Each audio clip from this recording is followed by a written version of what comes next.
formada e construída pelo STF para colocá-lo na rua, né, se tornasse algo normal, né? O sujeito respondeu por inquérito policial, por 2 processos criminais, teve direito de defesa, ampla defesa, plena defesa, recorreu ao tribunal, foi condenado por corrupção, por lavagem de dinheiro, em 2 situações, e aí foi para a cadeia. Estava lá cumprindo pena por ter roubado o povo brasileiro. E aí, numa narrativa, construir, não, veja bem, nós vamos anular todo o processo para iniciar um novo processo, quando sabiam todos, qualquer aluno do primeiro ano de Direito sabe que os processos já estavam prescritos. Então, é só verificar lá na votação da anulação das condenações desse sujeito que ocupa o Palácio do Planalto, verifiquem os votos lá, 3 ministros votaram contra. Nunes Marques, Marco Aurélio de Mello e Fux votaram contra e sustentaram, dizendo que não, que ele deveria cumprir toda a pena e que os processos não deveriam serem anulados, sobretudo porque foram contraditados os processos, teve direito de recurso, foi o STJ, inclusive, e nenhum direito ou garantia tinha sido tolhido da defesa. E Lula era para estar preso até hoje, por uma série de razões. E a gente precisa lembrar, né, Sanderson? Era para estar preso até hoje. E não só foi solto, como colocaram o sujeito no Palácio do Planalto. E foi esse contorcionismo, digamos assim, do STF e do sistema eleitoral, né, do TSE, para colocar Lula de volta no cenário político, que gerou tanta revolta, as manifestações desde o dia 31, Exatamente. quando anunciaram. Isso é importante a gente fazer esse link, né? A população estava exercendo o seu livre direito de manifestação e expressão. Aliás, só uma parte aqui, esqueci de lembrar, né, para os haters, para quem quer aí depois tentar criminalizar a live também. Eu sou jornalista e estou no pleno exercício da liberdade de expressão e de imprensa que me garante o próprio STF desde 2008, quando julgou a DPF 130, que derrubou a lei de imprensa, dizendo que aquela lei de imprensa de 67 se opunha à Constituição de 88, porque ela não permitia, quer dizer, ela permitia censura prévia. Então, o STF acabou com a lei de imprensa a pedido do PDT, e eu tenho lembrado isso nas minhas participações, para que não venham dizer que eu não posso falar o que eu estou falando. Estou aqui entrevistando parlamentares que, por sua vez, têm imunidade também sobre quaisquer palavras, votos e atos, apesar de tentarem rasgar a Constituição todo dia, né? Eu vou jogar para o André. Nisso? Não, eu não acredito. Eu tenho dito que nós estamos num estado de exceção, mas eu continuo lembrando que há uma Constituição e que tem gente que diz que faz atos pela democracia, que defende as instituições, quando ataca a democracia e as instituições. Nós estamos aqui defendendo a Constituição, os artigos constitucionais todinhos, o respeito às instituições e ao devido processo legal, inclusive. André, vamos Cristina, lá, a gente... Não, só para dizer que eu não confio na minha imunidade parlamentar, tá? Viu, Cristina?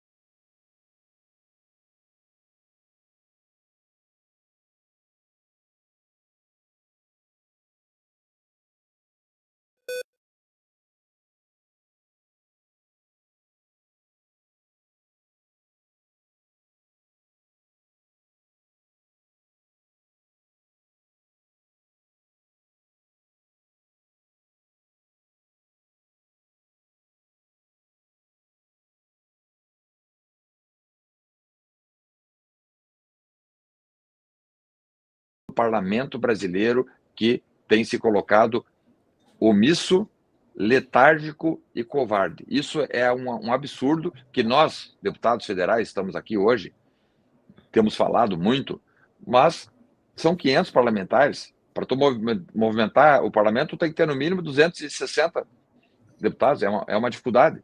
Mas eu chamo a atenção, tudo isso que vem acontecendo, né, da população não aceitar esses absurdos, é porque o parlamento brasileiro não cumpre o seu papel.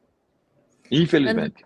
Pois é, a gente infelizmente ainda tem que eleger uma maioria de fato conservadora e não aqueles que se aproveitam dos eleitores conservadores para fingir que os representam e vão lá e se vendem por qualquer orçamento secreto, né? André, para lembrar, inclusive, na prisão do Daniel Silveira, a gente fala muito em STF, mas ali foi um grande marco, assim.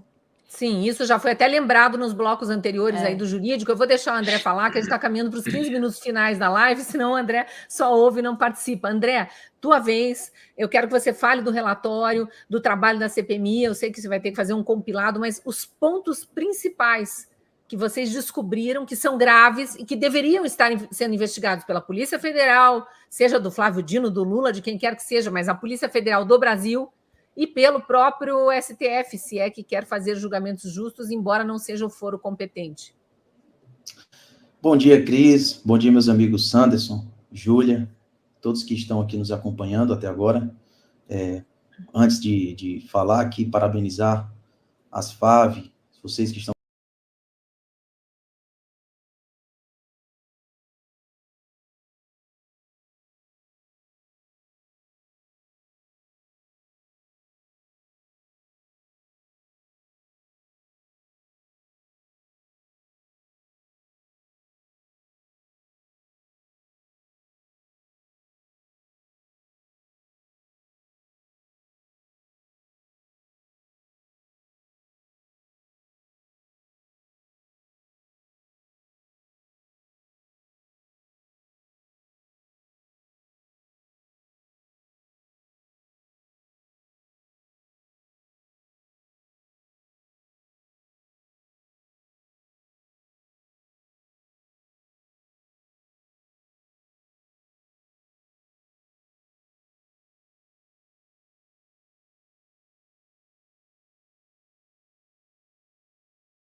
que eu tinha instigado os atos, só que eu já tinha comentado sobre os atos, né? Então não tem como você instigar algo que já aconteceu. Foi falado aqui nos blocos anteriores sobre o não direito à ampla defesa, contraditório. Eu, por exemplo,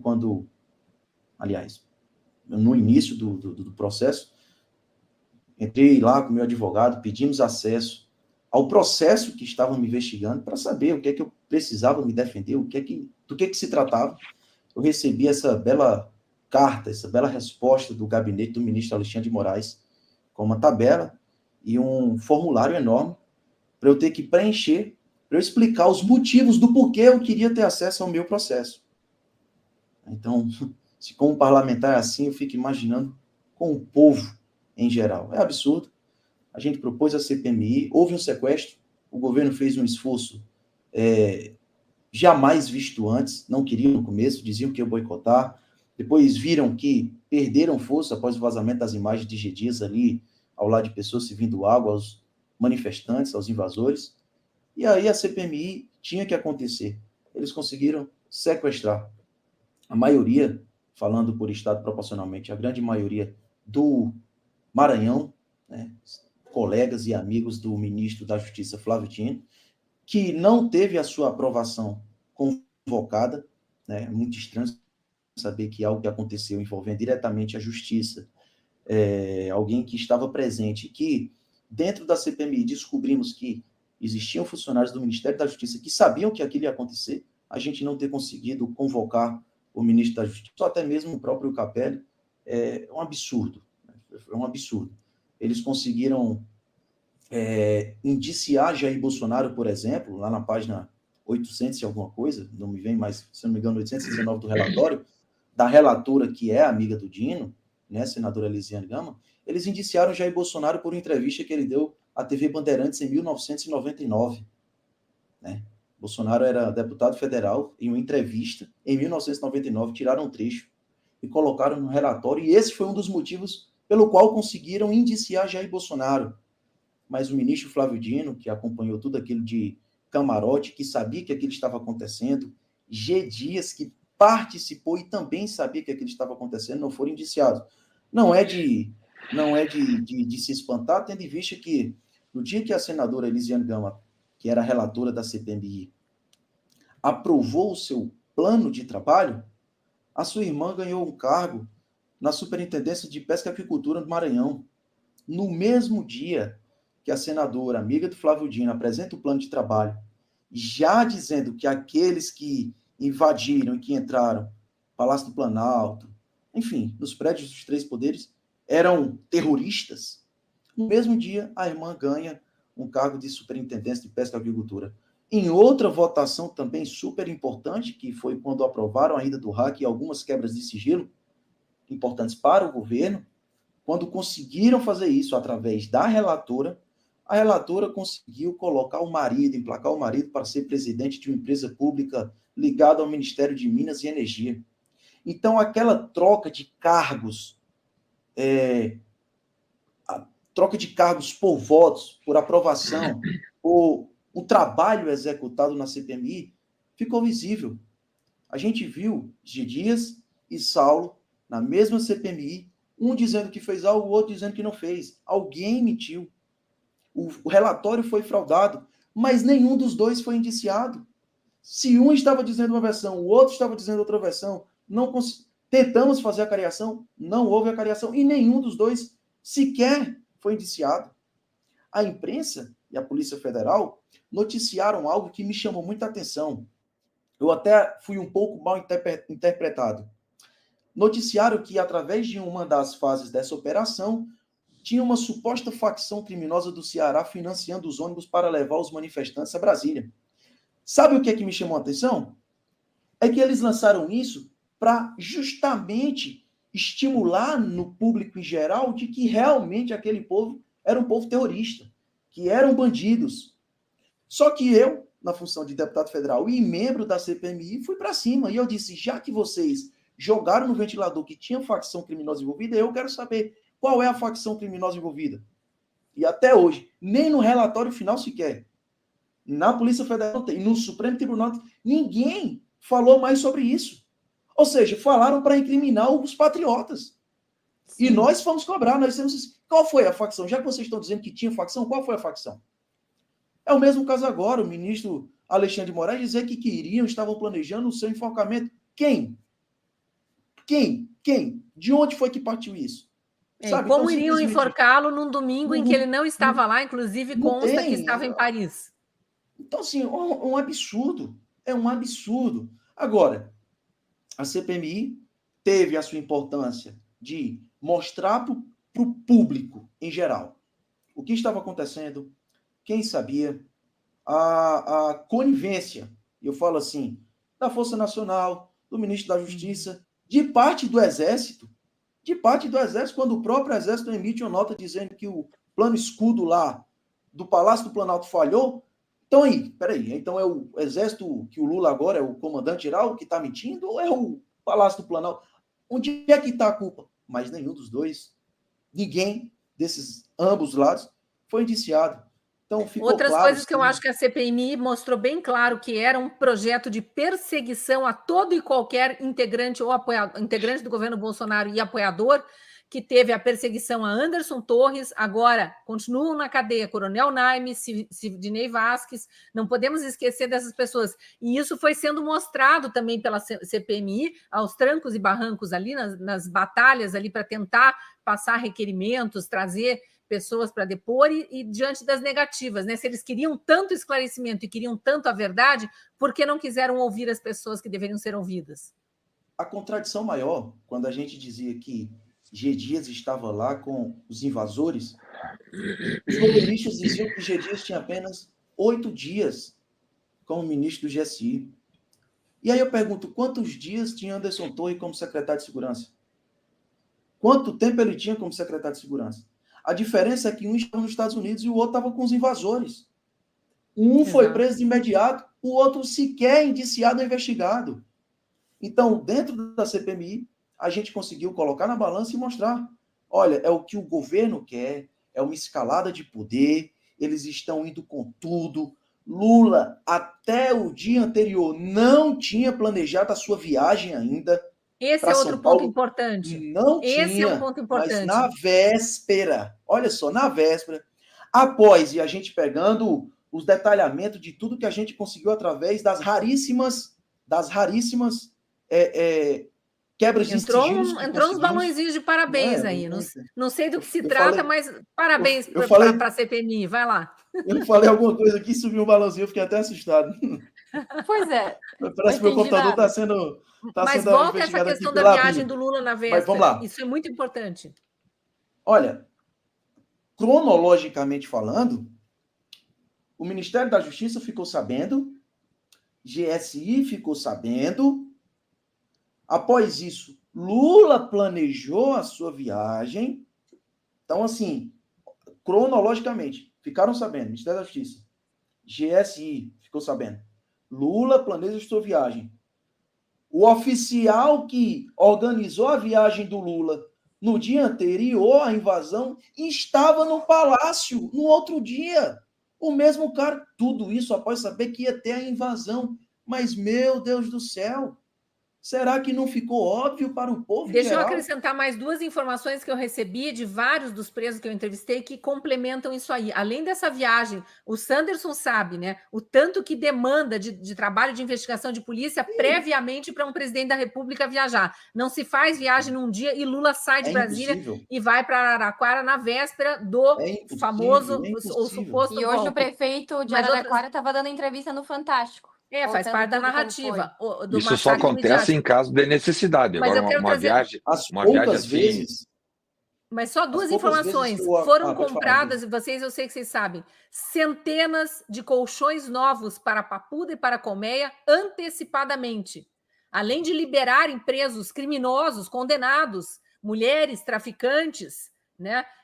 Enfim, com outros crimes nas costas, foram liberadas debochando daquelas senhorinhas que entravam ali na colmeia. Além disso, elas chegam lá na colmeia e se deparam com colchões dentro do plástico, comprados com antecedência. Se isso não indica, não é indício de planejamento prévio, de uma narrativa, né, para receber de uma cilada, de uma armadilha, teve a reunião que eu falei lá dentro do quartel do Exército na madrugada, que acampados do QG viram acontecer.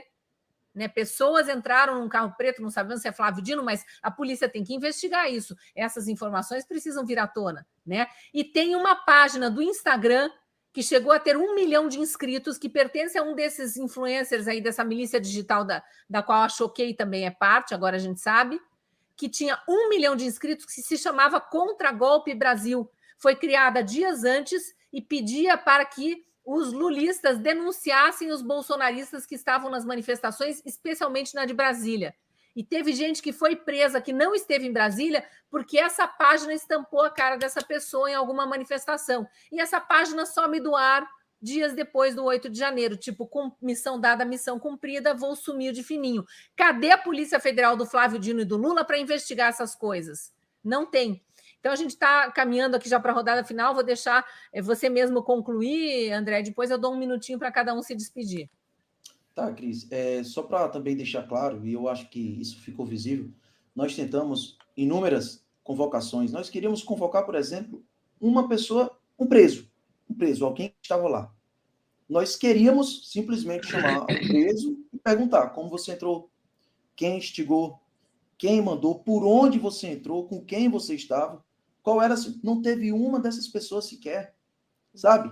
As imagens que a gente tem é que os mascarados, como foi falado aqui, entraram primeiro, quebraram, eles tinham pontos nos ouvidos e faziam comunicação. Quando colocava aqui a mão no ouvido, um lá dentro do Palácio Planalto, tinha outro lá fora, se comunicando ao mesmo tempo, simultaneamente, um negócio orquestrado, organizado. E nós queríamos simplesmente saber, esses foram presos? Não foram. Não foram. Então, os presos são os que fugiram do ataque dos helicópteros que jogavam bombas e miravam pessoas. Eu não sei se vocês sabem, mas teve manifestante pacífico da praça que perdeu um olho, teve gente que perdeu orelha e teve um rapaz que perdeu um dedo, o dedo indicador, se não me engano, com um tiro de bala de borracha mirado. O Sanderson sabe o que é isso.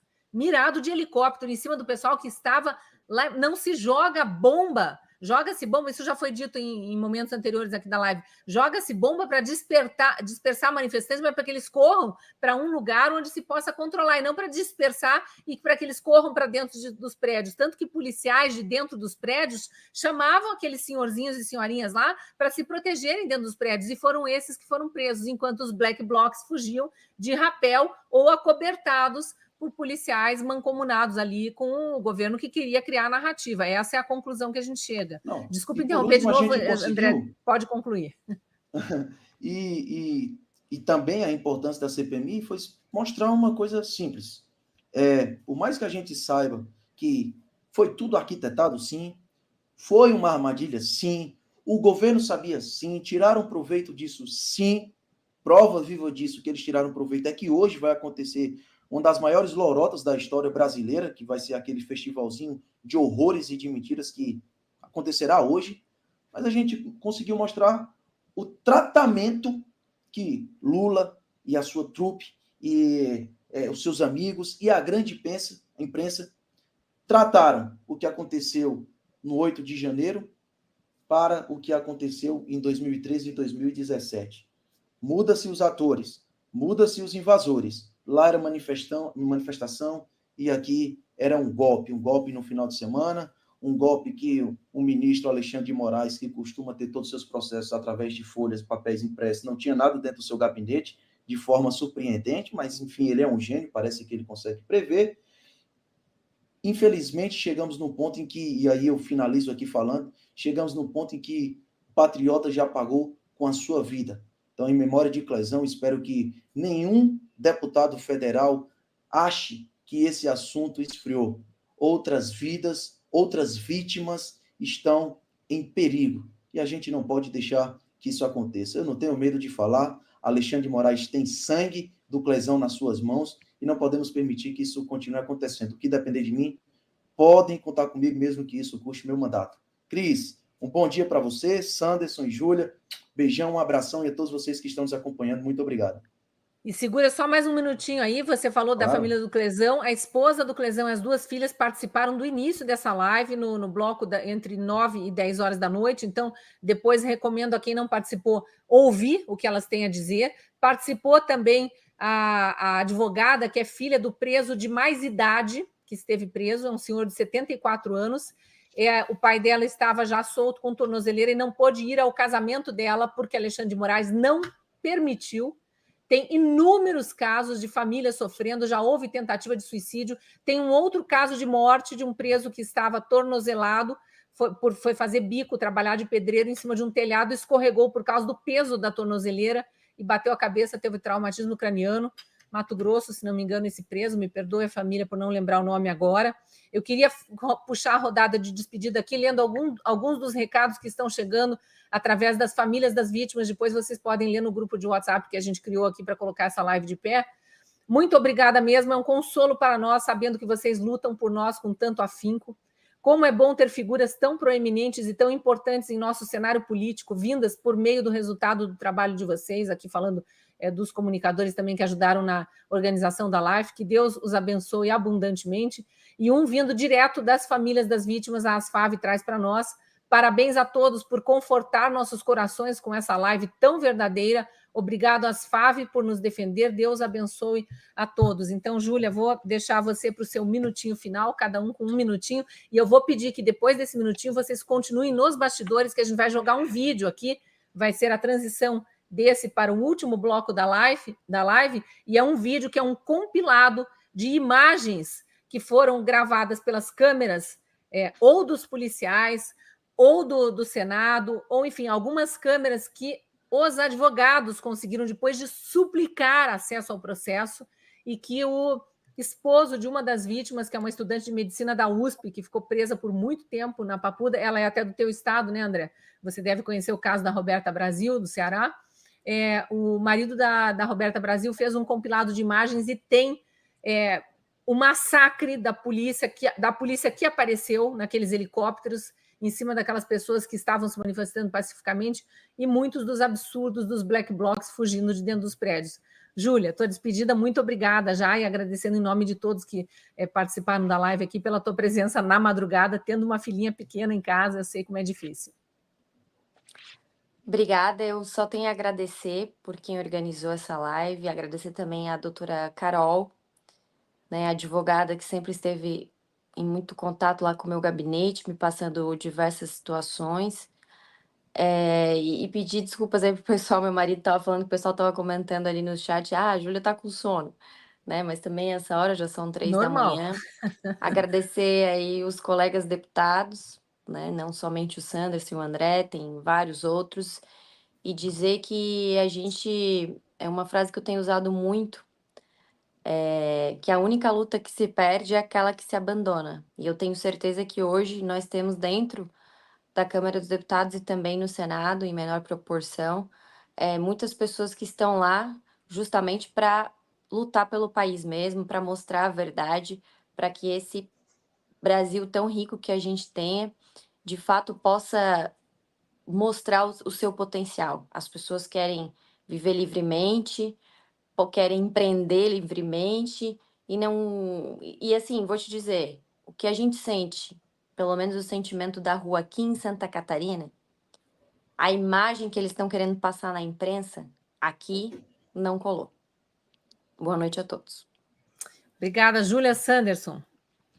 Cris, mais uma vez, parabéns a ti pela condução, cumprimentos à doutora Gabriela Ritter, da Associação das Famílias dos Presos Políticos, porque essa é a palavra, são presos políticos. Não só aqueles que permanecem, parece que tem em torno de 70 cidadãos que ainda permanecem presos, mas tem 1.400 pessoas que estão com tornozeleira eletrônica, estão presos ainda. Quem está com tornozeleira permanece preso. Não tem o direito de ir e vir, e com isso nós, parlamentares, jornalistas idôneos, responsáveis, como a Cris e tantos outros, precisamos denunciar. Seguiremos com esse papel dentro da Câmara, isso é uma obrigação nossa. Vamos cobrar do presidente da Câmara, Arthur Lira, medidas mais duras no que diz respeito ao cumprimento do papel do Parlamento, da Câmara dos Deputados. Nós não podemos obrigar o presidente do Senado a tomar decisões. Isso cabe aos senadores. E aqui eu tenho muita admiração pelo senador Eduardo Girão, pelo senador Magno Malta, pelo senador Seife Júnior, que são senadores exemplares na minha observação, na minha visão política, mas nós todos, deputados e senadores de bem, temos que fazer uma grande cruzada aí para que esses abusos todos caiam por terra. E tenho certeza que cairão, né? A humanidade, estudando crises da humanidade, nós percebemos que elas todas são passageiras. Nós estamos passando por um momento difícil, com um governo autoritário, um governo de histórico de corrupção, um governo que se dedica à mentira e à rasgação de dinheiro, mas nós vamos superar. E a população de bem, que é 98%, 99% da população brasileira, vai voltar a sorrir. Hoje, isso é em todo o Brasil, Júlio, tu falou em Santa Catarina, mas no Rio Grande do Sul também, né? O atual governo é motivo de piada, né? O STF hoje é odiado por a maioria da população brasileira, né? O parlamento também é motivo de piada, né? Então, um dia a população brasileira vai ser feliz de fato, e para isso nós vamos ter que continuar brigando, lutando, e tenho certeza que chegaremos a bom termo. Mais uma vez, me coloco à disposição na Câmara dos Deputados, e esse 8 de janeiro, né, já serviu, porque nós passamos um ano inteiro praticamente, né, seja lá na CPMI do 8 de janeiro, né, iniciada brilhantemente pelo André Fernandes, e ali capitaneada por outros parlamentares brilhantes que nós temos na Câmara e no Senado.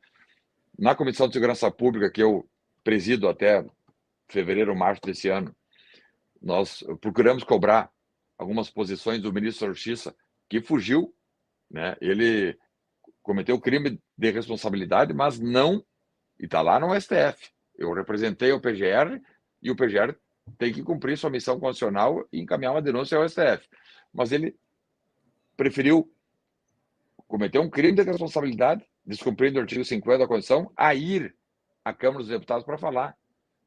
Um sujeito como o ministro da Justiça, Flávio Dino, que foi deputado, foi governador, né? Fugir como ele fugiu do parlamento, que faz a fiscalização, é porque ele tinha culpa em cartório, porque ele tinha algo que pudesse ali, sendo pressionado pelos deputados, e ele, não resistindo a essa pressão, pudesse dar com a língua nos dentes, como deu, por exemplo, né, a mulher do Lula, tal da Janja, quando ela, numa dessas falas absurdas que ela faz aí todos os dias, disse que o Bolsonaro, logo ali adiante, se desse tudo certo, estaria preso, né? Mais um plano macabro, mais um plano abjeto que a esquerda está planejando, né?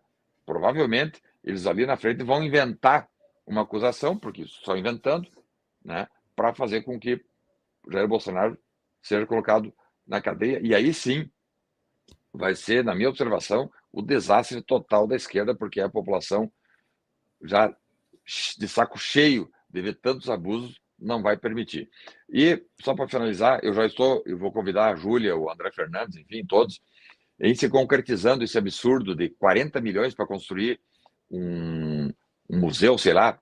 Não, isso é uma falcatruagem que eles estão inventando. Se concretizar isso aí, eu estou entrando com uma representação na PGR e também no Tribunal de Contas da União, para que esse recurso público não seja dispensado para algo que não é de interesse público.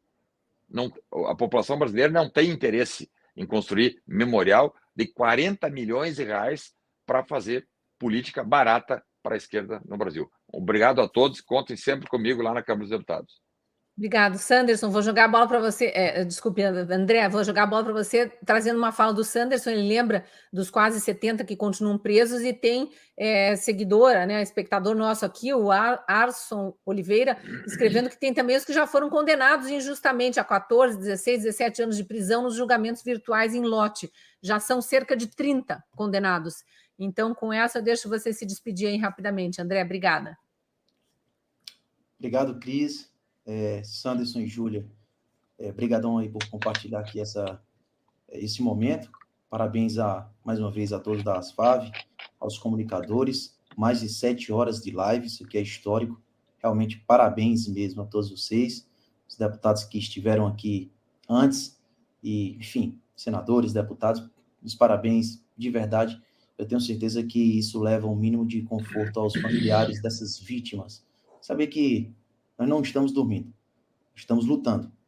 Apesar de às vezes parecer que estamos, popularmente falando, enxugando gelo, não é isso. Existem os momentos difíceis e a gente não pode parar de lutar. Uma hora vamos conseguir, uma hora vamos vencer. Eu não vejo outro caminho, Cris, a não ser anistia para quem realmente merece ser anistiado. Anistia para quem merece ser anistiado. São vítimas de processos fraudulentos, processos irreais, inconstitucionais, e eu acho que, iniciando agora os trabalhos novamente, retornando os trabalhos na Câmara dos Deputados, não podemos tratar de outro assunto a não ser anistia. Vamos lutar pelos patriotas que já foram condenados e aqueles que, porventura, ainda vão ser julgados. Isso é um absurdo, é um desrespeito para com a Constituição e um desrespeito para com o povo brasileiro. Bandido, traficante, está tendo saidinha temporária, está assassinando policial. E alguém que, por curiosidade, esteve dentro de um prédio após o quebra-quebra, está sendo condenado a 15, 17, 20 anos de cadeia. É um absurdo, tá? Exatamente, então, não vamos esquecer. Meu abraço a todos vocês, contem conosco, vai ser um ano de eleição municipal, mas estaremos lá dia após dia falando sobre o 8 de janeiro e sobre as vítimas de um Estado e de um sistema bruto, corrupto e maligno, que é o sistema brasileiro atual. Tá? Então, que Deus abençoe o nosso Brasil. Contem conosco. E a outra pauta para o início do ano legislativo, CPI do abuso de autoridade, o deputado Marcel Van Hatten já esteve mais cedo também falando sobre isso aqui na live, quem não assistiu depois, assista. Vou chamar o vídeo aqui de transição, não vão embora, tem mais uma finalização aqui com o pessoal das FAV, e se tudo der certo, ainda vão entrar a deputada Carla Zambelli e o senador Jorge Seife para participar, mas já está chegando Gerson Gomes para comandar a rodada, com os advogados também de presos políticos que participaram no início da live, estão voltando. Muito obrigado a vocês, assistam o vídeo que ele tem informações muito, mas muito importantes sobre o 8 de janeiro. Boa noite.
Com isso, o senhor está afirmando que não houve prisão pela Polícia Legislativa, que não houve prisão dos manifestantes violentos que confrontaram vocês no Salão Azul?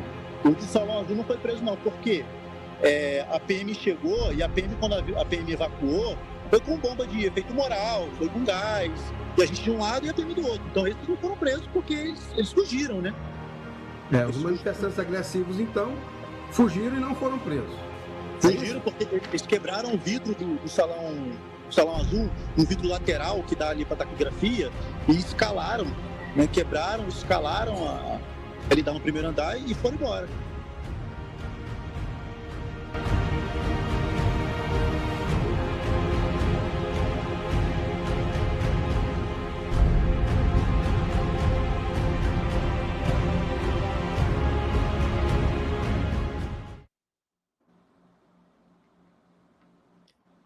Olá.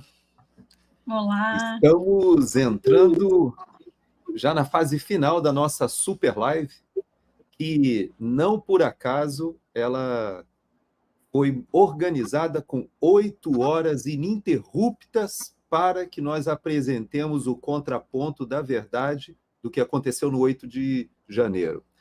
Então, é uma alegria a gente encerrar esse grande esforço ao lado do Laudelino, Gabriela e Ezequiel.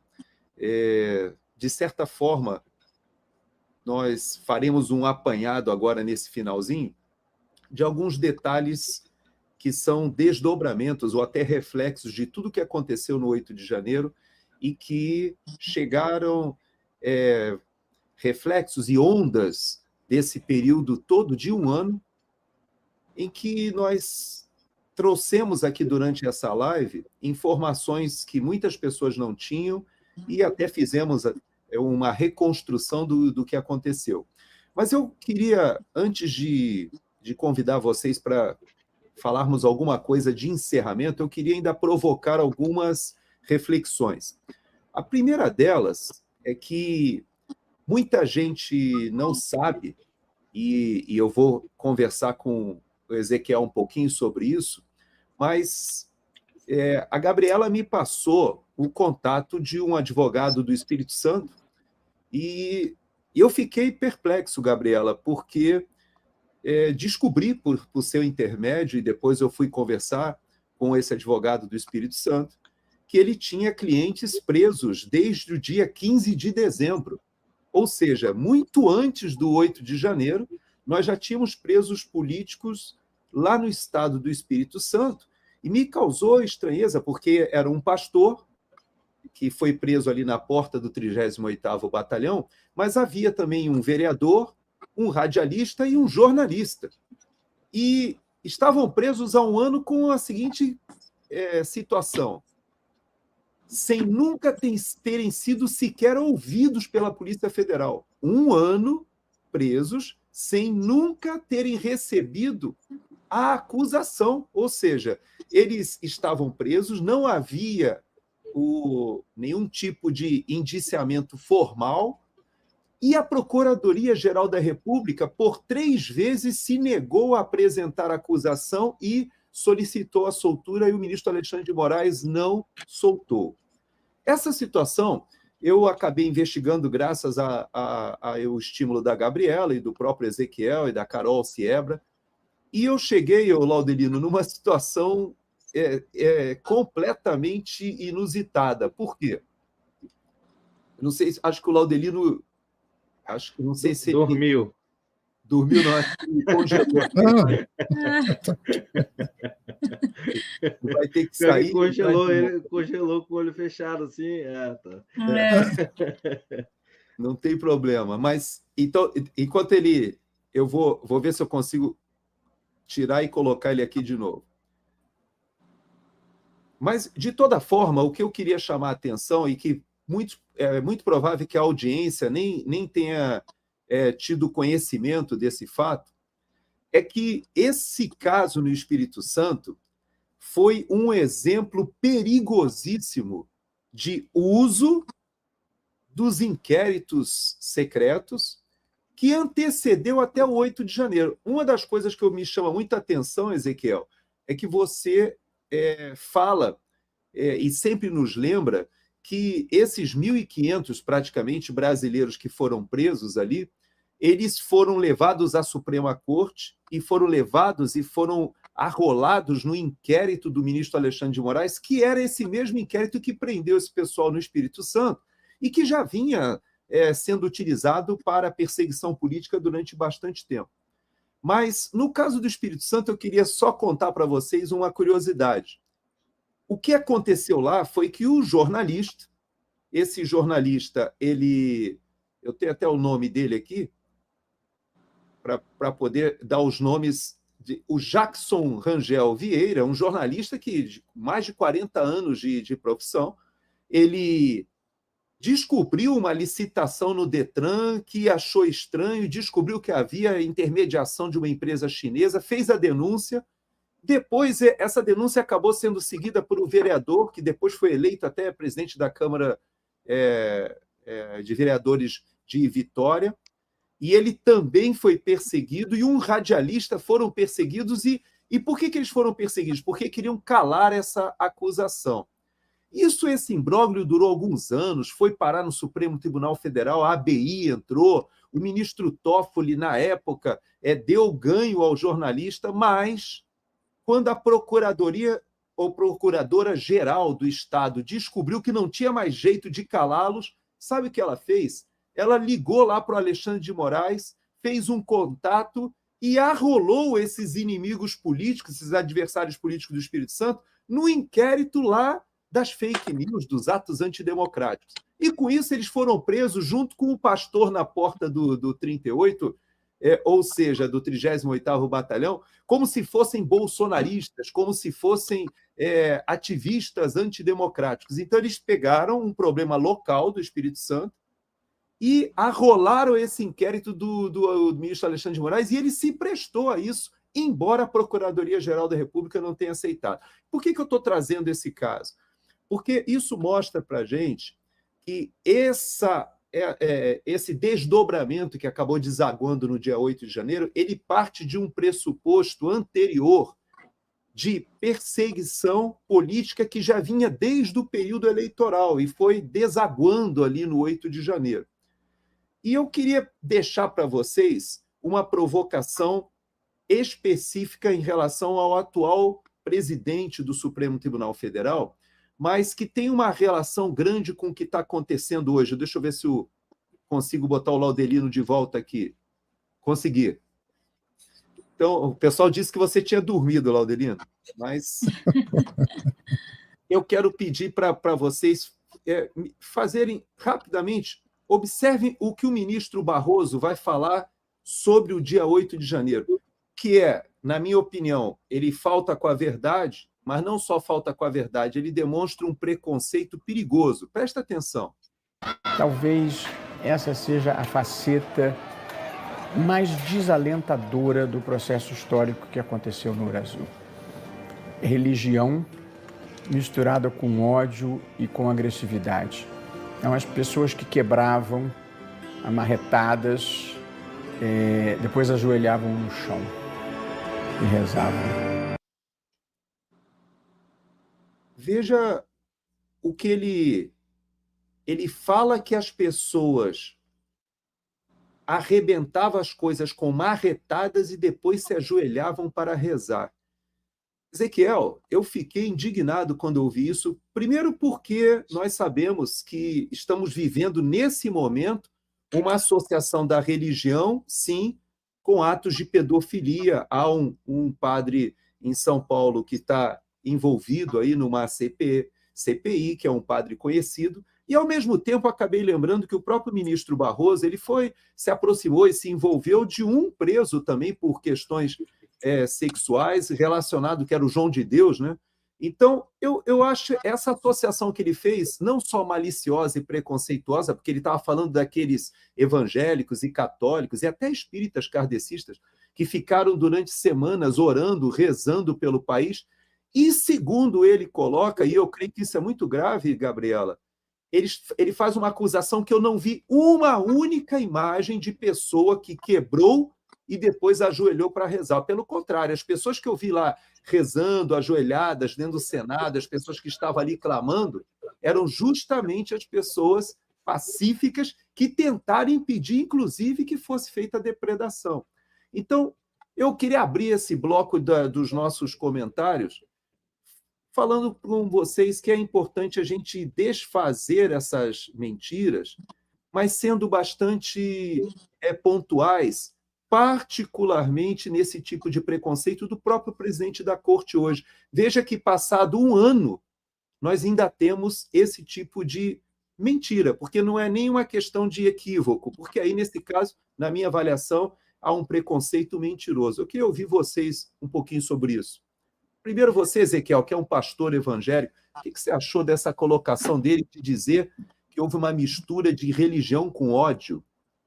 Esse é um tema que me afeta bastante, né? Como o senhor falou, eu sou pastor, então eu faço parte, inclusive, da Comissão de Liberdade Religiosa aqui da OAB do DF, participo de uma associação que é o Instituto Brasileiro de Direito e Religião, onde a gente emite pareceres ali sobre casos de intolerância religiosa. Isso aqui nada mais é do que mais um episódio como esse. A gente fala que de tantos direitos que o STF tem violado nesses casos do 8 de janeiro, a liberdade religiosa é só mais uma delas. É só mais um destes direitos que estão sendo violados, né? Como o fato de as pessoas, por exemplo, não poderem congregar, que estão com tornozeleira eletrônica, e aí você tem lá nos processos os pedidos das pessoas para poderem frequentar as igrejas, para poderem frequentar nos cultos, aí o ministro decide, não, olha, você não pode ir na terça-feira, você pode ir no domingo de manhã, ou seja, já é um absurdo você ter que pedir, e o maior absurdo é ainda o ministro negar. Então, 90% das pessoas, eu diria que até 99% desses réus são cristãos, são pessoas que têm uma base cristã, então a gente vê nitidamente, né, uma perseguição religiosa. E quando a gente vê uma manifestação do presidente do Supremo Tribunal Federal externando tamanho preconceito religioso, e é uma absoluta ilação, da mesma forma como o episódio do ministro Alexandre de Moraes, que falou que as pessoas estavam planejando enforcá-lo e tal, e não apresentou prova nenhuma. Eu nunca vi, provavelmente nunca veremos, porque essas imagens aí estão escondidas a 7 chaves pelo próprio Supremo Tribunal Federal, que junto ali com as câmeras do Ministério da Justiça, e a Polícia Federal que não quis investigar, a CPMI que não deixou investigar.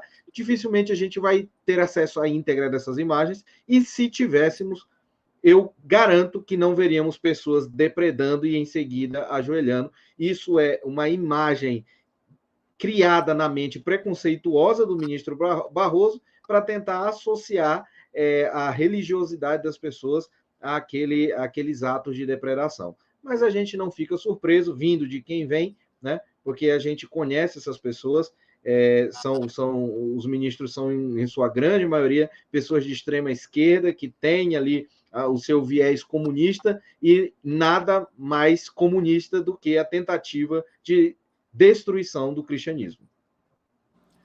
Laudelino, eu e você, talvez até muita gente não saiba, mas o Laudelino é militar também, da reserva, e também é da mesma arma de cavalaria, e que eu sou, né? Eu tive o privilégio de ser comandante do CPOR, do Centro de Preparação de Oficiais da Reserva, e o Laudelino foi formado no Centro de Preparação de Oficiais da Reserva também. Mas, Laudelino, eu queria fazer uma provocação com você, porque uma coisa que adveio, né, do dia 9 de janeiro, eu creio que o dia 9 de janeiro é um dia que ficará marcado na nossa história como um dia da perfídia, o dia em que nós tivemos aquela quantidade gigantesca de brasileiros que foram presas ali. Eu vou trazer para vocês um vídeo só daquele dia, para ver se eu consigo passar, só para a gente lembrar o que aconteceu, porque tem vários. Meu Deus, gente, mais uma pessoa passando mal aqui. Já morreu uma pessoa aqui dentro. Já morreu uma pessoa aqui dentro. Agora são 20 horas e 16 minutos. Mais uma pessoa passando mal aqui. E até agora os bombeiros estão vindo. Já é a terceira pessoa que eles têm que socorrer hoje aqui. E a assistência está sendo péssima. Eles mataram uma mulher ali de Sinop. Meu Deus do céu.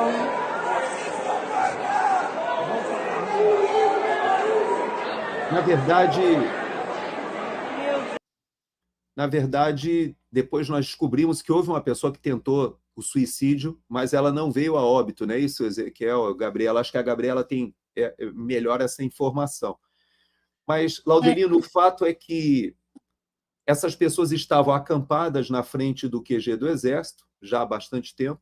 Esse acampamento foi minguando, diminuindo, e no 1º de janeiro houve a assunção do presidente Lula sem nenhum tipo de problema, né? Não havia tido nenhuma intercorrência, tudo aconteceu ali mais ou menos, né, dentro da normalidade. Nós temos até uma declaração do ministro da Defesa, que eu queria que a gente ouvisse, porque ele fala sobre essa questão de que aqueles acampados estavam legitimamente ali naquele local. E essa é uma divergência que eu acho importante a gente levantar, e eu queria até ouvir um pouquinho os advogados, mas... O evento que eu já vi em praça pública aqui foi a posse do presidente Lula. Não teve um problema, um beliscão, uma confusão, uma briga, não teve absolutamente nada. De certa forma, nós achávamos que aquela resistência que nós estávamos sentindo estava sendo minada. Eu queria parar um pouquinho aqui só para dizer para vocês o seguinte: não houve nenhum incidente no dia 1º, porque a própria organização do evento ela fez questão de explicitar que não seria permitida manifestações de protestos no dia da posse. E eu estava na cobertura desse evento, eu estava na Jovem Pan, fui escalado, e nós fizemos a cobertura da posse do dia 1º. A Praça dos Três Poderes estava totalmente vermelha, e transcorreu toda a cerimônia muito tranquilamente, inclusive o próprio desfile no carro aberto foi feito, embora não tivesse para quem acenar durante aquele local, havia uma segurança muito grande, mas realmente não aconteceu nada. Vamos ouvir o que ele fala depois. Eu todo dia passava na frente aqui do comando do Exército, o acampamento estava diminuindo. Na véspera tinham 1.500 pessoas. Chamei o comandante do Exército e disse: olha, o que é que a gente vai fazer com isso? Isso é melhor não mexer, porque está diminuindo. E nós sabíamos que ali tinham famílias de militares da ativa que não concordavam com o resultado eleitoral. Tinha esposa de generais, de gente importante, que a gente não podia fazer nada. Algumas pessoas diziam: tem que tirar na marra, mas não havia uma ordem judicial para tirar. Foi o maior evento que eu já vi. Então veja que ele termina a frase dele dizendo que não havia nenhuma ordem judicial. E eu me lembro, Gabriela, você estava lá nesse dia, na sustentação oral do desembargador Sebastião, ele fez questão de tocar nesse ponto, que houve oportunidade de retirar aquele acampamento antes, isso não foi feito, e o próprio ministro da Defesa reconhece que eles resolveram não retirar porque não havia nenhuma ordem judicial. Exatamente. Fala para a gente um pouquinho ou pelo menos tenta transmitir para a gente como foi essa experiência da audiência, dessa sustentação oral. Foi a única audiência, né, Ezequiel? Acho que você era o próximo que ia fazer a sustentação oral e nem pôde fazer. Eu me lembro que você fez a sustentação oral de um púlpito improvisado na porta do Supremo Tribunal Federal, até como um ato de protesto. Mas, Gabriela, você estava lá nesse dia e eu queria que você falasse um pouquinho para a gente desse argumento que foi apresentado pelo desembargador Sebastião. Eu estava lá e eu gostaria de voltar só um pouquinho no tema anterior, que justamente tem a ver com o dia da audiência, que eu também sofri com essas violações de liberdade religiosa, né? Porque eu estava com o meu terço, esse aqui, na mão, e um segurança veio e pediu que eu guardasse o meu terço. Imediatamente eu disse que não entendia o porquê que eu teria que guardar o meu terço. E daí vários advogados se levantaram, foram lá e disseram: não, ela não vai guardar o terço, não existe razão para isso é inadmissível. E ele disse para mim que eu estava fazendo barulho, mas eu estava assim, orando, eu estava sentada bem de frente para o ministro Alexandre de Moraes, e aquilo incomodou eles. Então, assim, eu me senti realmente constrangida com aquela situação, e mostra o quanto eles são... o quanto eles não têm piedade, né? Eles não têm dó, e eles agem como eles acham que tem que agir. Não pensam nas pessoas. Eu, além de advogada, é uma família, claro, uma familiar, claro que eles não saberiam disso, mas eles não respeitam, eles não têm respeito a nada, né? E uma das coisas também que eu gostaria de comentar, gostaria não, porque eu acho inadmissível, que foi uma das falas do ministro Barroso que mais me marcou, foi: derrotamos o bolsonarismo. Eu me sinto assim, enquanto familiar, para mim essa foi a pior de todas as falas. Ele não era ainda o presidente do Supremo, mas era um ministro que está julgando o que para eles são bolsonaristas. No caso, ele está julgando o meu pai. Então, se ele afirma que derrotou o bolsonarismo, é porque ele quer fazer isso com meu pai também, é o que ele está fazendo com tantas famílias, né? A destruição dessas famílias. a audiência, principalmente a fala do desembargador Sebastião, ela realmente foi marcante, foi o que estava um grito entalado na garganta de muitos brasileiros, e nós temos que agradecê-lo por isso, porque a coragem que ele teve naquele dia é a coragem que todos nós queríamos ter tido. Então, qual foi a tua pergunta? Desculpa, essa hora... Não, a minha pergunta foi especificamente quando ele fala sobre a questão dos acampamentos, que eu me lembro que ele, na sustentação oral, ele foi muito duro quando ele falou sobre o próprio Exército, o próprio Comando Militar do Planalto, que depois nós vamos...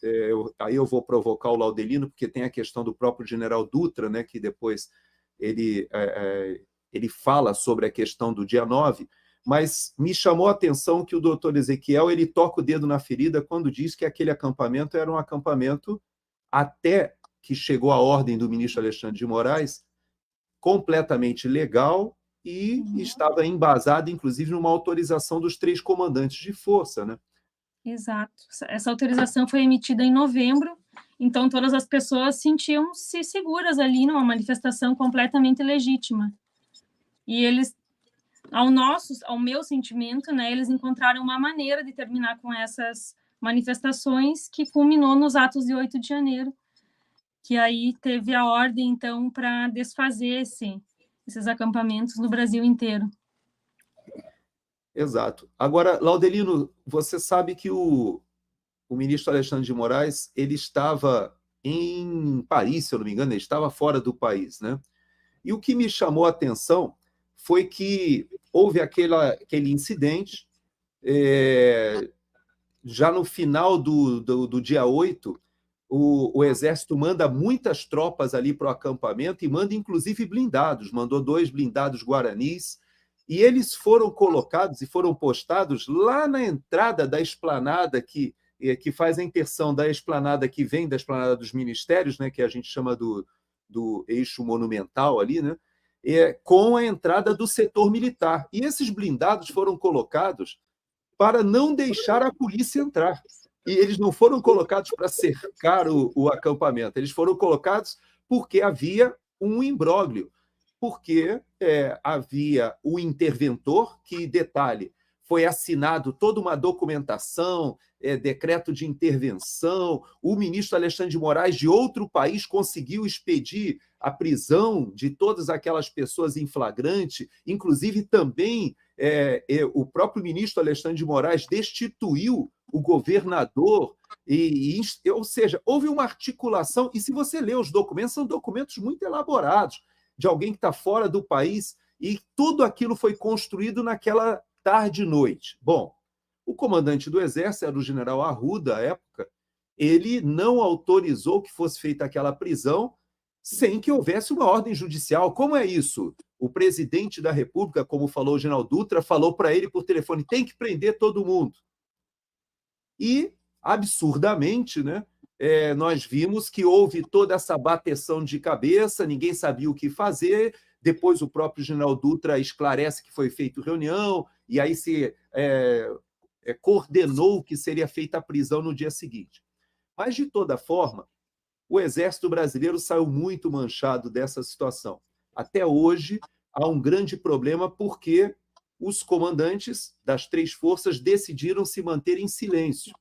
E, mantendo-se em silêncio, eles dão possibilidade a muitas narrativas, como agora, essa que surgiu agora dos forças especiais quererem enforcar o Alexandre de Moraes em praça pública. Então, esse silêncio, que é uma característica de muitos segmentos quando você está diante de uma crise, ele pode funcionar em alguns casos, mas eu dou sempre o exemplo das companhias aéreas. As companhias aéreas já aprenderam que, se cai um avião, a primeira coisa que você tem que fazer num gerenciamento de crise é você dar o suporte às famílias, assumir a responsabilidade.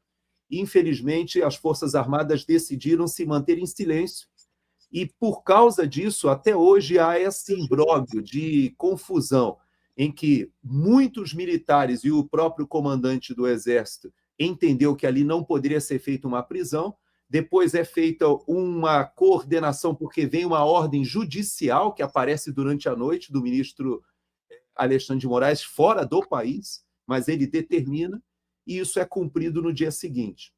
Então, Laudelino, eu queria que você me falasse um pouco sobre essa sensação de nós, militares, que nós temos hoje, de que esse silêncio das Forças Armadas ele tem desgastado a imagem de uma maneira terrível, porque justamente não foram ou não se levantaram para falar daqueles que foram ludibriados e foram defraudados, levados para aqueles ônibus como se fosse feita uma triagem, e, a bem da verdade, pouca gente sabe disso, mas aquele homem fardado que aparece no megafone não era do Exército Brasileiro, era da Polícia Militar, e o Exército ali ele deu guarida para que fosse feita uma operação que depois nós descobrimos que o general Dutra falou que já havia sido acordada que aquelas pessoas seriam presas e não sendo levadas para a triagem como elas foram ludibriadas. Fala um pouquinho para a gente, Laudelino, você como um oficial da reserva, que eu sei que você ama, né, as instituições militares, conheço o seu trabalho de muitos anos já. Como é que você se sente? Vamos lá, vou amarrar tudo que você comentou aí, né, desde o comecinho, lá desde o Barroso. A gente tem que lembrar que o Barroso, que deu aquela declaração ali, ele é um advogado do Cesare Battisti, né, que foi condenado na Itália lá por matar 4 pessoas, era um terrorista, e a afirmação que ele está fazendo ali sobre aquela questão do vidro quebrado e tal, aquilo, para quem estuda aí dialética, é um non sequitur, que é o seguinte, a conclusão não tem nada a ver com as premissas, né? Ele tira uma conclusão completamente sem pé, sem cabeça, sobre vidro quebrado e religião. O negócio não tem nada a ver uma coisa com a outra, só demonstra um pouquinho do que talvez seja a opinião dele sobre religião, né? E principalmente dos cristãos. Aí a gente viu a Gabi lá mexendo no terço, fez um som que algumas criaturas não suportaram, né? Pensar nisso. E esse senhor, ele faz parte de um tribunal que disse que, em nome da liberdade de expressão, eles iam praticar um pouco de censura. Era como se dissessem que, em nome da verdade, ia rolar uma suruba. É a mesma coisa, não tem muita diferença. E voltando aí para a parte do Exército, aí um pouquinho mais atrás, que é da prisão do pessoal ali, a gente viu naquele galpão ali, a polícia, eu lembro que teve uma autoridade brasileira que disse que ia mandar o evento para o Guinness, ele estava muito orgulhoso do que eles fizeram, que ia mandar para o Guinness para fazer um registro, porque na história do Brasil, nunca uma instituição tinha prendido tanta gente ao mesmo tempo. E na hora que eu vi isso, como historiador, eu escrevi na hora assim, avisem para esse senhor que na Segunda Guerra Mundial os brasileiros prenderam 10 mil alemães no mesmo dia, nazistas. E os nazistas presos receberam um tratamento que nenhum deles reclamou. Todos eles tiveram cama, todos eles tiveram comida, todos eles tiveram abrigo. Ou seja, os brasileiros patriotas receberam um tratamento inferior aos dos nazistas durante uma guerra. Aí, vindo aqui para o dia da perfídia, né, como o Gerson falou, além de eu ser oficial da reserva, o meu Lima, de Oliveira Lima, veio do mesmo tronco do Luiz Alves de Lima e Silva. Somos parentes, ou seja, o patrono do Exército. O sangue dele corre aqui também nas minhas veias. Então, são assuntos que me magoam muito também quando eu vejo. A mágoa vem justamente da... Eu acho que as Forças Armadas elas têm olhar para a história do Brasil e fazer uma revisão de todos os momentos em que elas fizeram coisas erradas. A gente conta as coisas boas, mas eles também fizeram coisas erradas. E isso aconteceu de novo aqui no dia da perfídia, quando houve toda uma construção para que aquelas pessoas fossem presas. Embora também não houvesse relação entre quem quebrou e quem estava no acampamento. Você não tinha essa relação. Mas ali foi o início do que eu acho que é o principal dia. O principal dia para mim não é o dia 8. O dia 8 tem poucas coisas a ser consideradas ali, até porque quem acompanha a política nacional, você viu várias invasões ali, Já teve até flechada, para quem não sabe, no Congresso Nacional, segurança levando flechada, um monte de outras invasões, tacaram fogo nos ministérios, tal. Aí você fala, está querendo justificar? Não estou querendo justificar nada, não. Já aconteceu, e nem por isso foi ataque à democracia, como se a democracia fosse um conjunto de prédios. Se fosse isso, um conjunto de prédios, eu diria que a gente deveria, de madrugada, entrar pelas florestas ali da região norte do Brasil, invadir a Venezuela e construir uns prédios lá. Aí falou, no outro dia, quando o sol saísse, falava, Maduro, a democracia está instalada no seu país. Como assim? Olha aqui os prédios aqui, todos construídos. Tá? Então, se a democracia são prédios, a gente poderia fazer isso com a Venezuela e salvá-los do tirano que está lá, amigo do Lula, há tantos anos perturbando a população, né? Escravizando todo mundo. Então, o dia da perfídia, as consequências que vieram depois, a gente tem que retornar um pouco no tempo e lembrar por que o povo estava na frente do quartel. As pessoas esquecem de comentar isso. Por que é que as pessoas estavam lá? As pessoas estavam pedindo golpe? Podia ter um maluco ou outro lá falando, como tem em qualquer lugar. Se eu for num botequim aqui em frente à minha casa, talvez eu encontre alguém pedindo golpe ou alguém pedindo uma contratação para o Flamengo. Tem de tudo. Tem de tudo lá. Né? E qualquer acampamento, qualquer aglomerado de ser humano vai ter de tudo. Então, as pessoas estavam em frente ao quartel porque no dia 9 de novembro de 2022, a defesa, após a eleição, fez o último relatório dela sobre o processo eleitoral, colocando um monte de questões importantíssimas que não foram respondidas. Então o pessoal estava na frente do quartel pedindo, tá, e aí? Defesa, você foi convidada para participar do processo eleitoral, você fez um relatório, apresentou para a sociedade um relatório, está disponível na web, se procurar, vocês podem ler o relatório. Eu trabalhei 37 anos na área de TI, peguei o relatório, gravíssimo, as coisas que estavam escritas lá, sob o ponto de vista tecnológico. Embora a gente viu mais cedo aí no conjunto de lives um vídeo do Jimenez explicando que o ponto tecnológico ele é relevante, mas ele é tipo assim, o ponto B, o ponto C e tal. O ponto A, que é o primário, primordial e o mais relevante, é jurídico. Ok. Mas o povo que estava em frente ao quartel estava pedindo uma explicação, uma posição da defesa em função do seu próprio relatório sobre o processo que eles foram convidados para fazer auditoria. Fizeram auditoria e disseram que não estava bom, como aconteceu em 2014. O relatório autorizado pelo TSE em 2014, o Toffoli era o presidente do TSE na época, na eleição da Dilma com o Aécio, autorizou, o PSDB pediu, autorizou, mas fizeram uma grande auditoria que deu mais de 90% de não conformidade no processo eleitoral. Aí, na época que foi entregue o relatório, eu lembro que da área de TI, acompanho processos eletrônicos de votação desde o ano 2000, lendo relatório, livros, coisas internacionais. Aí, quando entregaram o relatório de 2014, a autoridade lá eleitoral sacudiu o relatório diante da imprensa e falou assim, aqui está a resposta de que não houve fraude. Não houve problema algum. Só que nenhum jornalista leu o relatório. Cara, eram 200, quase 300 páginas, ninguém leu. O relatório dizia assim, não podemos concluir se a Dilma venceu, nem se o Aécio perdeu. Não sabemos, não temos elementos. Aí isso já faz parte da cultura do brasileiro que acompanha esse processo. Então as coisas vão se somando. Né? Nós tivemos um processo eleitoral cheio de problema, questão das rádios no Nordeste, não podia dizer que o Maduro era amigo do Lula, também não pode dizer que era amigo do cara da Nicarágua. Aí o pessoal, mas tá estranho, tá favorecendo aí, que esquisito. Isso foi se somando. Aí saiu o relatório da defesa, a defesa não falava nada, o pessoal foi para frente do quartel pedindo, e aí, defesa? E as Forças Armadas, a defesa falava, cara, é legítimo, deixa o pessoal aí, é pacífico, eles não sujam nada, arruma tudo. Né? Aqueles vídeos do pessoal na chuva, tomando chuva, né? Ali com a bandeira do Brasil, orando, nós nunca tivemos isso na história do Brasil.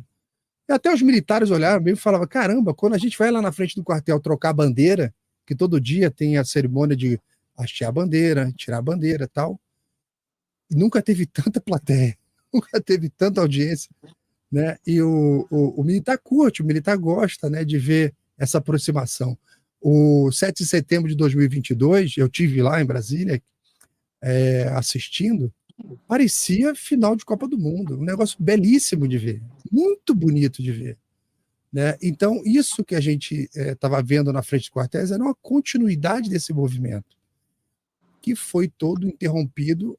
Agora, assim, a gente viu que não teve nenhum interesse do governo em investigar, está tudo muito mal explicado, criou-se uma CPI para se explicar e o governo trabalhou para não explicar. Então, a gente não é mais criança, aqui só tem adulto, né? Em condições normais, você fala, nós não somos otários, aqui não tem trouxa, então você está enganando quem não está acompanhando. Porque, do outro lado, você não tem criança. As pessoas que estão participando dessa narrativa, não tem ninguém bobo, só tem cobra criada. Então, é tudo no sentido de luta política. É só isso. E eu vejo, Ezequiel, nós já estamos chegando ao finalzinho da nossa live, mas eu acho importante a gente colocar a opinião do juiz que ainda está julgando, né? Porque veja o que ele fala agora em entrevista. O que se pretendia era o fim da democracia, era um golpe militar, era a volta da tirania, a volta da ditadura, a supressão dos direitos políticos. Não foi um domingo no parque. Vocês vejam como é grave. O juiz que ainda está julgando, ele vai e faz uma declaração como essa, que às vezes eu até ficava com dificuldade, Ezequiel, vendo ali aquelas poucas sustentações orais que foram feitas e o debate que aconteceu, me dava a impressão de que o próprio ministro Alexandre de Moraes ele era o promotor. Ele falava com mais veemência, com mais raiva, às vezes, né? Você tinha essa percepção também? A gente que estava próximo ali, a 2, 3 metros dele, podia sentir o exalar da bile, do ódio.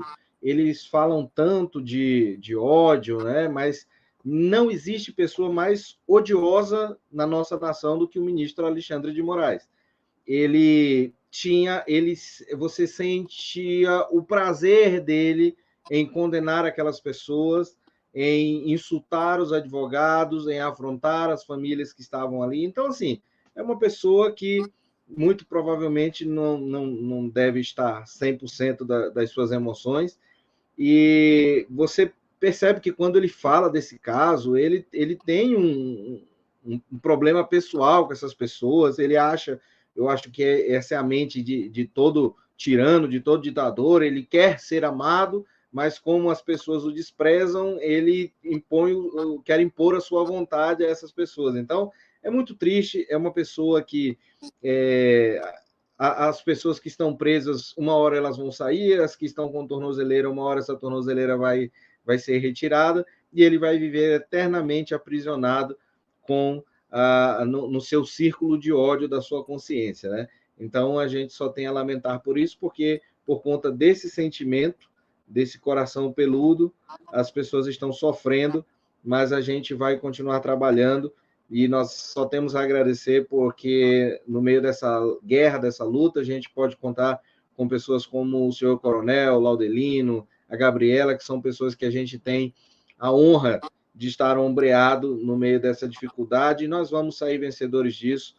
E se há algo de bom para a gente tirar no meio de toda essa dificuldade, foi poder conhecê-los e poder dizer que nós estamos traçando uma caminhada juntos, e se Deus quiser, a gente vai chegar lá do outro lado e poderemos contar algumas histórias daqui a algum tempo e dizer que nós vivenciamos um dos momentos tristes da história do nosso Brasil, mas que nós sobrevivemos e conseguimos fazer a nossa parte, dando o que essas pessoas tanto odeiam, né? Que é amor, compreensão, carinho para aquelas pessoas que estão sendo vilipendiadas, abusadas pelo Estado brasileiro através do ministro Alexandre de Moraes, do Supremo Tribunal Federal.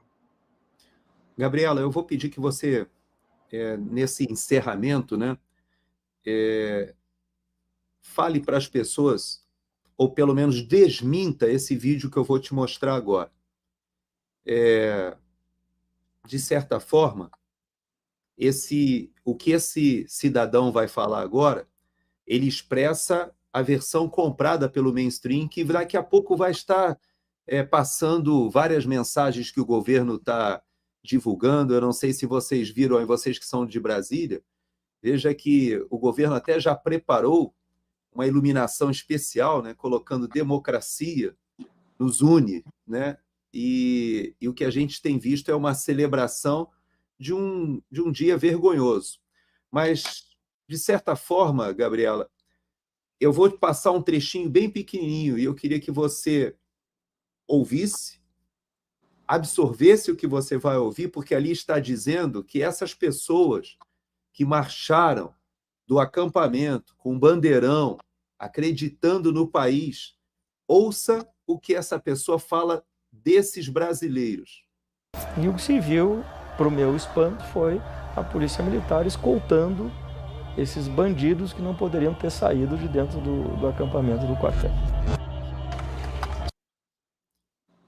Então, na opinião desse cidadão que deu entrevista e que hoje, inclusive, está à frente, né, da estrutura de inteligência do Brasil, ele chama esses cidadãos que estavam marchando ali, como as imagens mostram, pacificamente, com o bandeirão. Essas pessoas saíram do acampamento escoltadas pela polícia militar e ele chama essas pessoas de bandidos. Eu queria que você, Gabriela, terminando a sua fala, né, essa última participação sua, você revertesse esse raciocínio. Você que conviveu com tantas pessoas, talvez tenha sido a pessoa que mais conviveu com os familiares e sabe que nós conhecemos, eu tive a oportunidade de conhecer alguns que vocês até me apresentaram, de pessoas que estavam ali carregando esse bandeirão, que saíram do acampamento, que estavam ali, viajaram de vários lugares do país, teve gente do Nordeste, do Sul, o seu pai que foi arrolado nessa situação é do Sul, mas você vê, o Ezequiel tem 25 clientes de vários lugares do país. E a gente percebe que essas pessoas foram para lá com uma esperança, com uma expectativa de demonstrar sua insatisfação, mas, ao mesmo tempo, de forma ordeira, pacífica, com as bandeiras, com as cores do país, que são chamadas de bandidos. Mas eu queria te pedir que você deixasse uma palavra para os familiares dessas pessoas que estavam lá em Brasília. Como a própria filha do Clesão nos falou mais cedo hoje, eles estavam lá pelas novas gerações, pelas suas famílias, pensando no futuro do país, preocupados com o destino do país. E eu queria que você deixasse uma palavra particularmente para os familiares, porque eu sei que você, das poucas pessoas que eu conheço, foi a que mais lidou com a dor e com o sofrimento dos familiares, porque você não é advogada só, mas você também é filha, né? Sim, foi assim, para mim foi o ano que mudou a minha vida por completo, né? Assim como tantas essas mais de 2.000 pessoas que tiveram as vidas destruídas, né? A sua dignidade, a sua moral, né? Pessoas comuns, cidadãos brasileiros que acreditam num país decente, acreditam na justiça, que acreditavam, né? E que hoje estão sendo julgados por um tribunal de exceção e se sentem completamente impotentes, injustiçados. E esse ano ele exigiu de nós uma postura muito firme, de muita força e principalmente muita fé. E a gente sempre tem que tentar compreender o que Deus quer na nossa vida e a missão que Deus deu para cada um. E quando eu converso, principalmente com os familiares dos que ainda estão dentro do cárcere, né? Porque hoje mesmo eu conversei com o seu Jorginho. E eles se perguntam muito por que eu, por quê? Mas eu tenho certeza que Deus tem um propósito para cada um de nós.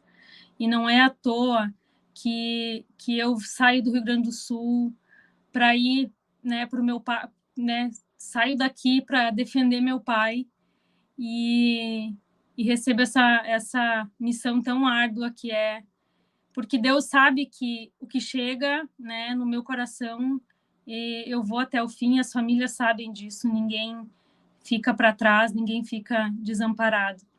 Então, esse sentimento de dor, ele nos transformou em coragem e força para que a gente pudesse enfrentar todos os desafios e os que ainda virão, porque nós estamos caminhando para um cenário de muita incerteza.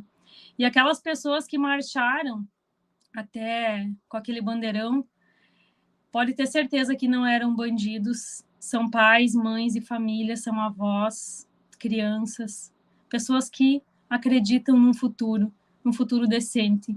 Não queriam, eu tenho certeza que a grande maioria, muito mais que 99% daquelas pessoas não queriam que nada desse vandalismo, desse ataque ao patrimônio público, ninguém queria isso. As pessoas queriam só a transparência, né? Queriam os seus direitos respeitados, queriam ter uma tranquilidade de botar a cabeça no travesseiro e saber que aquilo era o certo, que estava tudo certo no nosso país. E a gente sempre tem que cuidar muito com as palavras, porque a gente sabe os riscos que todos corremos, né? Então, eu quero dizer para as famílias que saibam que nós estamos fazendo todo o possível, nós fomos para os Estados Unidos, denunciamos as violações, nós tivemos todo o apoio do Coronel Gerson, da IES Brasil, pessoas que abriram as suas casas para nós, que confiaram em nós, no nosso trabalho, e que acreditam que o Brasil ainda tem solução, que ainda tem chance, e a gente não pode dar um passo atrás. Nós estamos aqui, então, empenhados nessa live, que é histórica, para mostrar que nós temos coragem de enfrentar toda essa tirania que tem no nosso país. Então, que as famílias sintam que estão amparadas, que nós estaremos juntos, faremos tudo que estiver ao nosso alcance para que a gente consiga trazer de volta a nossa democracia, que hoje está tão relativizada, e que o respeito à Constituição que prevaleça, a dignidade dessas pessoas volte, e nessa luta não é em vão, porque Deus, Ele espera de nós e Ele quer que a gente que nos mantenhamos firmes, porque a gente sabe que é uma luta espiritual, além de tudo, e eu tenho certeza que a gente vai conseguir enfrentar, e eu agradeço imensamente. Eu só queria, em nome das famílias, eu quero agradecer ao Dr. Frederico, eu não posso deixar de falar dele aqui, porque ele foi um anjo dentro da Papuda, ele salvou muitas vidas, ele tentou, ele fez todo o possível, não só para os presos do 8 de janeiro, ele auxiliou todas as outras pessoas que passavam mal. Ele foi incansável, ele foi, além de médico, ele foi aquela pessoa que deu uma palavra amiga, que sustentou psicologicamente. E eu confesso que eu ia para minha casa um pouco mais aliviada, sabendo que ele estava lá para cuidar de todas as pessoas e cuidar do meu pai, com tanto amor que ele tinha. Ele não transparecia muitas vezes. O meu pai passou mal, desmaiou lá dentro, e ele sempre tentava apaziguar a situação para chegar até mim, para que eu não me assustasse. Então, ele teve todo o cuidado com as famílias, né, com os advogados e com os presos.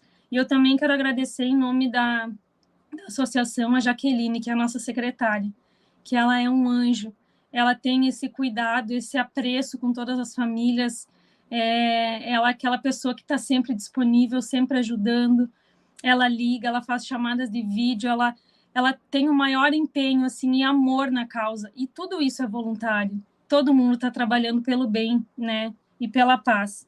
E o pessoal da IES Brasil, que eu já mencionei também, que não tem medido esforços para mostrar o que está acontecendo no nosso país, né, nos Estados Unidos, assim como tantos como o Fernão, como o Paulo Figueiredo, o Rodrigo Constantino, o Alan dos Santos, tantos que vêm sofrendo com esses arbítrios e que estão fazendo seu papel fora do país. Então, eu deixo o meu carinho, o meu abraço, e que saibam que eu estou com todos vocês e farei tudo que tiver ao meu alcance.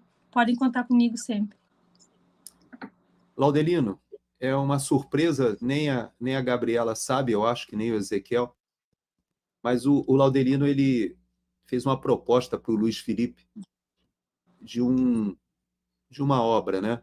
Eu vou colocar aqui para vocês. Eu creio que... Eu nem sei se ele já tinha mostrado, não sei se você tinha mostrado. Não. Mas eu Isso queria é que a você proposta falasse... de uma estátua para o Clezão, né?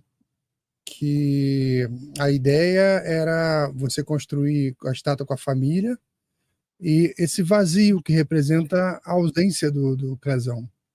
E ela deveria ser colocada nos fundos do Congresso Nacional, que é a instituição que deu as costas para ele.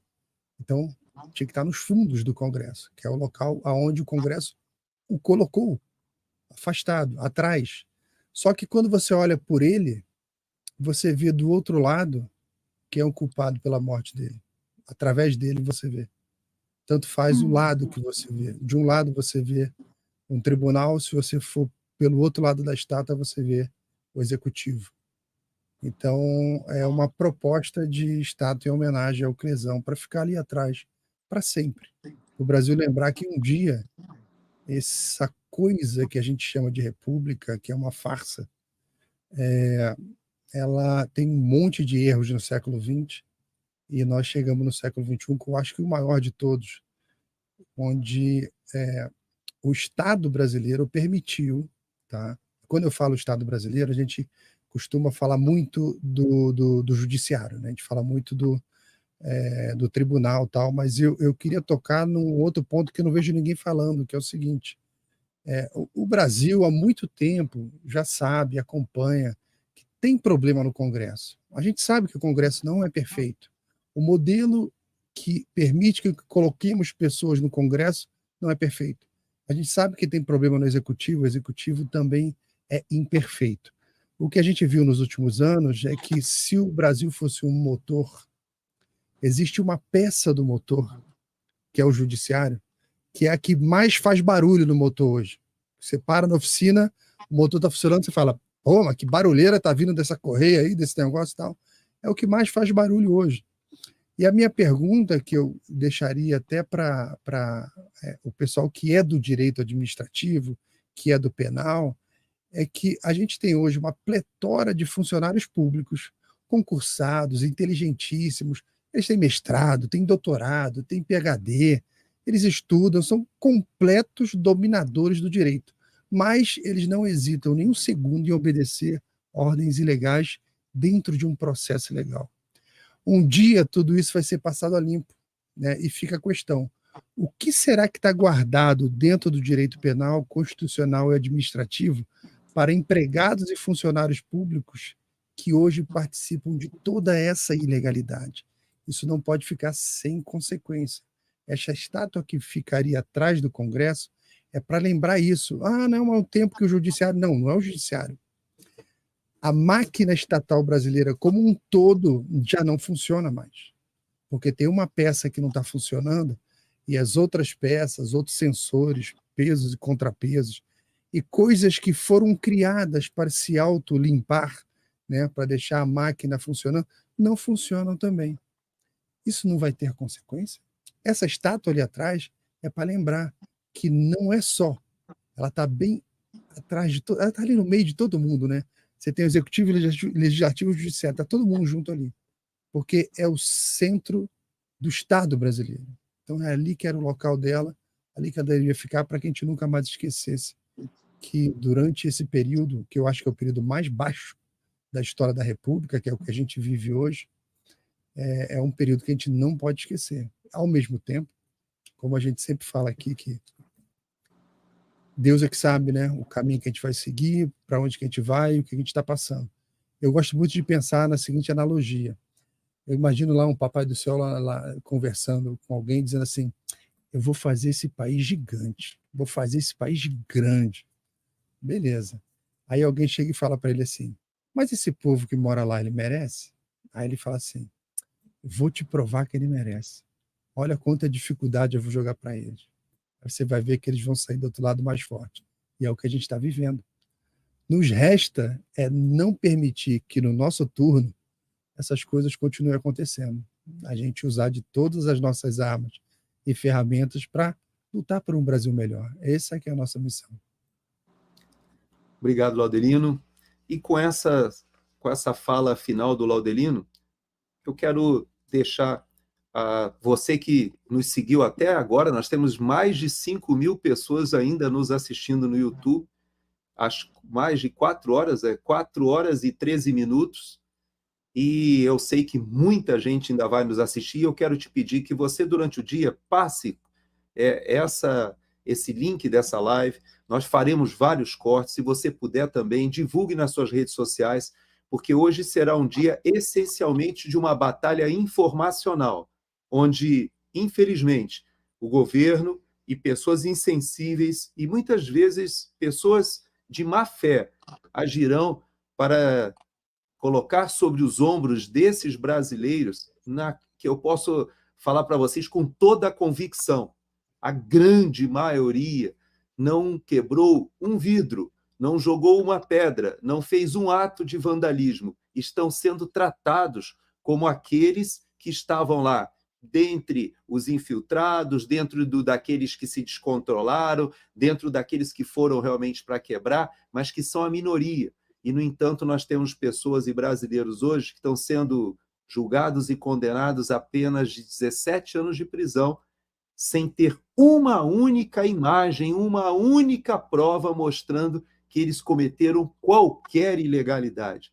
Então, nós sabemos que estamos diante de um momento, como o Laudelino falou, de muito desafio e difícil, mas nós não vamos esmorecer.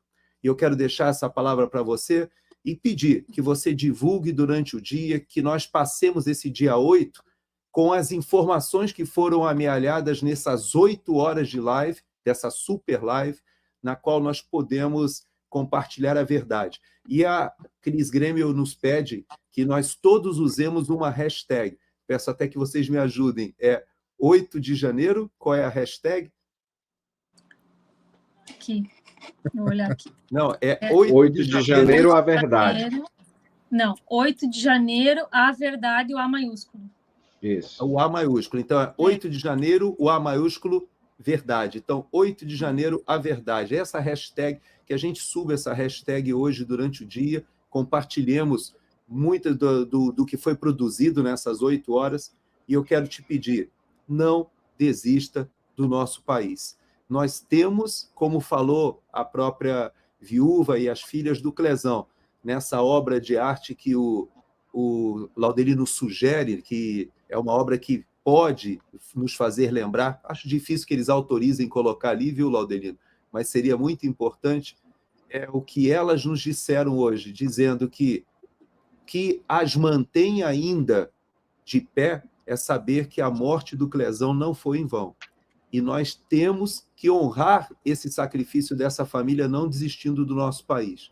Então, eu creio que essa é a grande mensagem que nós, patriotas, aqueles familiares, aqueles que acreditam, aqueles amigos que sabem que a maioria maciça dessas pessoas que estão de tornozeleira hoje são pessoas que estão sofrendo e pagando o preço pelo nosso país. E por isso eu tenho todo orgulho de dizer para vocês que vocês são os patriotas e que hoje não é o dia que o governo quer celebrar de uma forma negativa. Pelo contrário, hoje é um dia da gente celebrar a cidadania, a verdadeira manifestação cívica que foi feita naquele dia pela maioria dos brasileiros que estavam lá e que hoje estão sendo estigmatizados por uma minoria.